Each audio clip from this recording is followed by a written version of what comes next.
Hi, I'm Lane, and this is my fiction metacognitive think aloud of The Story of an Hour.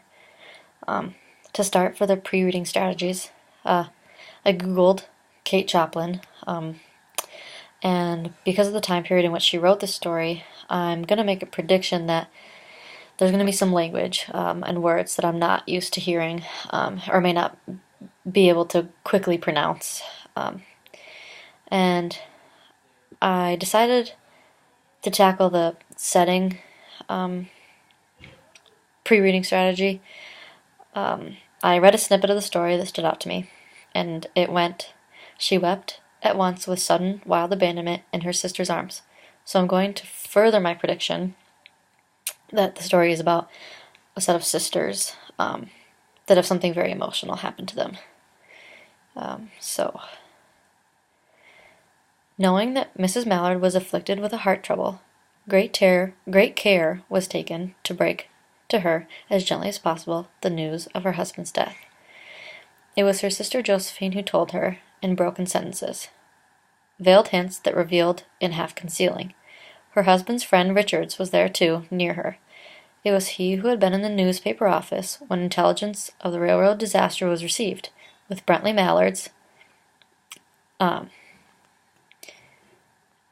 I'm going to make an inference that Brentley Mallard is the husband, because it states with Brentley Mallard's name leading the list of killed. So I'm going to assume that Brentley Mallard is the husband. He had only taken the time to assure himself of its truth by a second telegram, and had hastened to forestall any less careful, less tender friend in bearing the sad message. She did not hear the story, as many women have heard the same, with the paralyzed inability to accept its significance. She wept at once, with sudden, wild abandonment in her sister's arms. When the storm of grief had spent itself, she went away to her room alone. She would have no one follow her. There stood, facing the open window, a comfortable, roomy armchair. Into this she sank, pressed down by a physical exhaustion that haunted her body and seemed to reach into her soul. I want to note here that paragraph's very visual to me. I can relate to the feeling of exhaustion, just slumping your body into the chair like it's nothing. She could see in the open square before her house the tops of the trees that were all aquiver with the new spring life. The delicious breath of rain was in the air. In the street below, a peddler was crying his wares. The notes of a distant song, which someone was singing, reached into her faintly, and countless sparrows were twittering in the caves. So here I have a question, just based on the description of the area around her. I'm wondering where this takes place. There were patches of blue sky showing here and there through the clouds that had met and piled one above the other in the west facing her window. She sat with her head thrown back upon the cushions of the chair, quiet, motionless, except when a sob came up into her throat and shook her, as a child who has cried itself to sleep continues to sob in its dreams. She was young, with the fair, calm face, whose lines bespoke repression and even a great strength. But now that there was a dull stare in her eyes, whose gaze was fixed away off yonder on one of those patches of blue sky. It was not a glance of reflection, but rather indicated a suspension of intelligent thought. I'm wondering, and I'll note it, why the author isn't making it seem like she's more sad than she would be after hearing news of death. I'm just wondering if there's a purpose to that. So, there was something coming to her, and she was waiting for it, fearfully. What was it? She did not know. It was too subtle and elusive to name, but she felt it, creeping out of the sky, reaching toward her through the sounds, the scents, the color that filled the air. So, authorizing the author's craft in this past paragraph, I think that she purposely personified this thing that the character is waiting for, to make it even more mysterious and more haunting.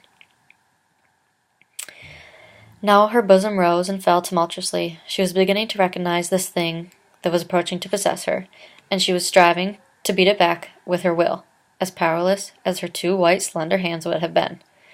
When she abandoned herself, a little whisper escaped her slightly parted lips. She said it over and over, under her breath. Free, free, free. The vacant stare and the look of terror that had followed it went from her eyes. They stayed keen and bright. Her pulse beat fast, and the coursing blood warmed and relaxed every inch of her body. She did not stop to ask if it were or were not a monstrous joy that held her. A clear and exalted perception enabled her to dismiss the suggestion as trivial. She knew that she would weep again when she saw the kind, tender hands folded in death. The face that had never looked save with love upon her, fixed and gray and dead. But she saw beyond that bitter moment a long procession of years to come that would belong to her absolutely, and she opened and spread her arms out to welcome them in. There would be no one to live for her during those coming years. She would live for herself. There would be no powerful will bending hers in the blind persistence with which men and women believe that there is right to impose a private will upon a fellow creature. A kind intention or a cruel intention made the act seem no less a crime as she looked upon it in the brief moment of illumination. And yet she loved him sometimes.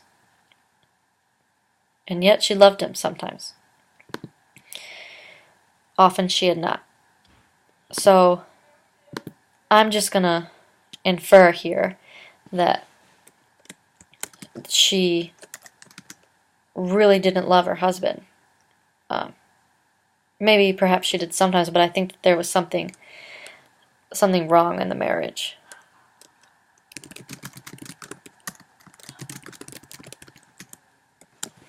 What did it matter? What could love, the unsolved mystery, count for in the face of this possession of a self-assertion which she suddenly recognized as the strongest impulse of her being? Free, body and soul free, she kept whispering.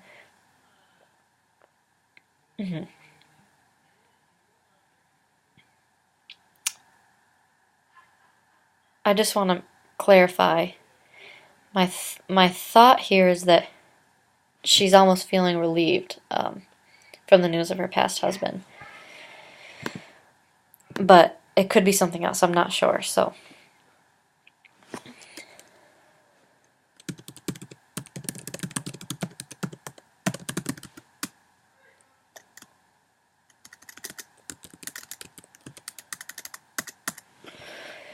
Josephine was kneeling before the closed door with her lips to the keyhole, imploring for admission. Louis, open the door, I beg. Open the door. You will make yourself ill. What are you doing, Louis? For heaven's sake, open the door. Go away. I'm not making myself ill. No, she was drinking in a very elixir of life through an open window. Her fancy was running riot along those days ahead of her, spring days and summer days and all sorts of days that would be her own. So, in analyzing the author, what is that?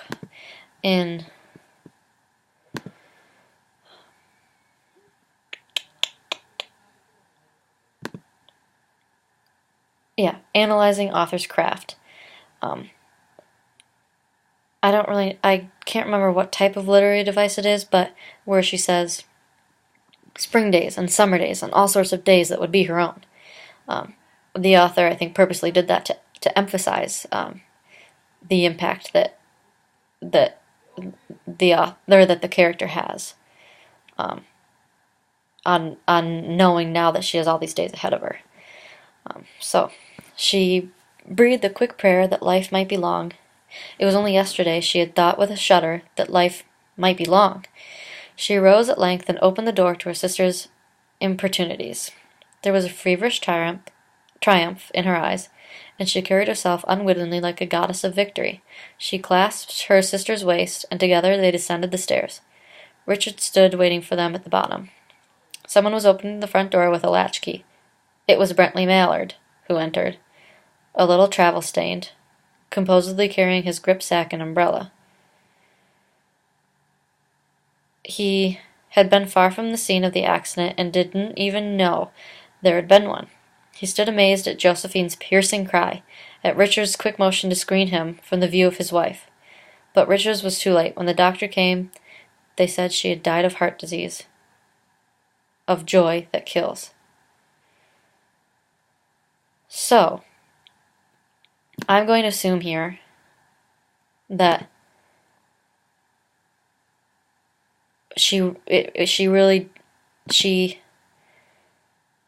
that Brentley Mallard, my prediction that Brentley Mallard was the husband is true, and that she passed away when she realized that she had a heart attack and passed away when she realized that he really was alive. So I think that sort of confirms that perhaps she really did not love him and she had the heart attack out of disappointment, or it would deter my prediction that she didn't love him, and it would say that she was so happy that he was alive that she had a heart attack. So,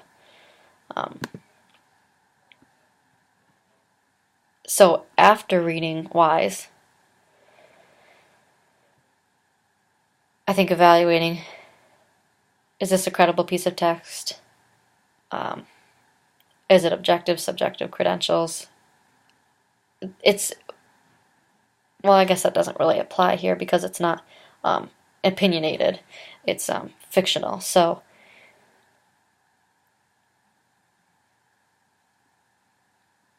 I think that the author might be trying to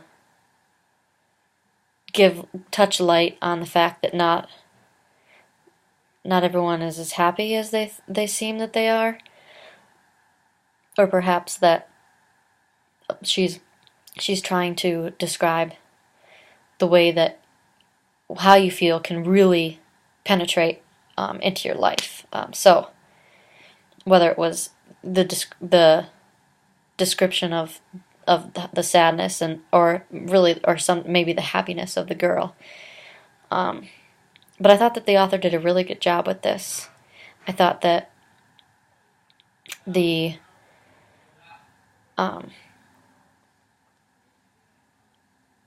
descriptions were really, really added to the story. I'm not really sure as far as target audience for this story, who it would be. Maybe, people, married people perhaps, or someone who has dealt with an accident in their life. But purpose, she might have been writing this because it was something that could have happened to her, something that could have happened to a friend. Not really sure, but that is my fictional metacognitive think aloud.